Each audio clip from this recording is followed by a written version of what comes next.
Princess Castro at narito ang mga napapanahong balita. Tuluyan nang ipe-phase out sa September 30 ang 3G network habang patuloy pa rin ang pag-shutdown sa 2G.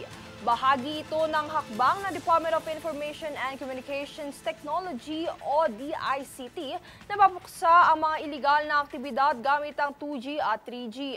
Ayon kay DICT Secretary Henry Aguda, importante ang naturang hakbang dahil maaaring makuha ng mga scammer at hacker ang mga detalye at impormasyon sa cellphone gamit lamang ang IMSI catcher sa pamamagitan ng dalawang naturang network. Dagdag pa niya na pabuti rin nito ang pagtugon lalo na sa pag-block ng scam numbers at pagkalap ng impormasyon sa mga mobile number na sangkot sa mga iligal na gawain.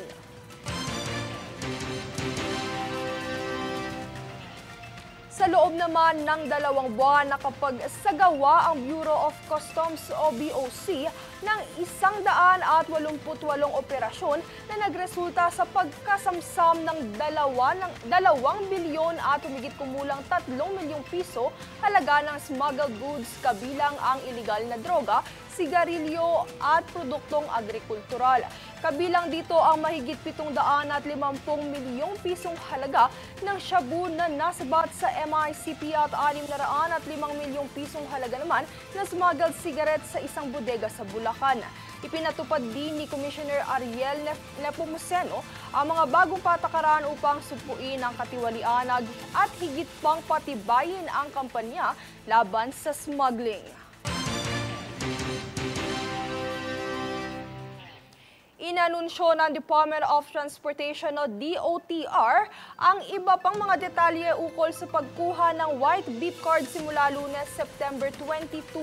Ayon sa DOTR, magsisimula ang application tuwing Lunes hanggang Biyernes, alas 8 ng umaga hanggang alas 5 ng hapon o hanggang sa maubos ang 100 white beep cards.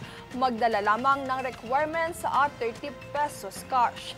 Dagdag pa ng ahensya, maglalagay ng 100 white beep cards sa bawat istasyon ng LRT1, LRT2 at MRT3 habang patuloy pa rin na tinutugunan ng AF Payments Incorporation ang supply ng beep cards.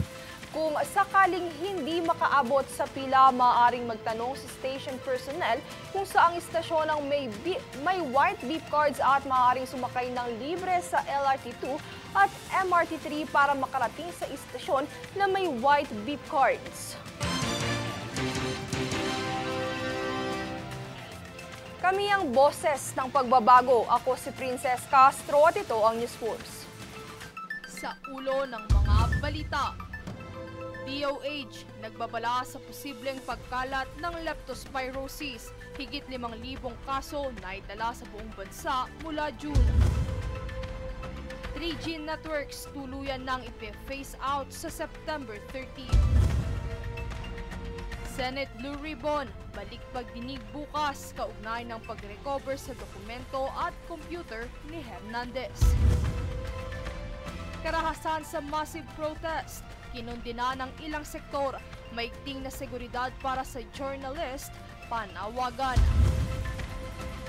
BOC, nasamsamang higit sa 2 bilyong pisong halaga ng ipinuslit na sigarilyo, droga at karne sa merkado.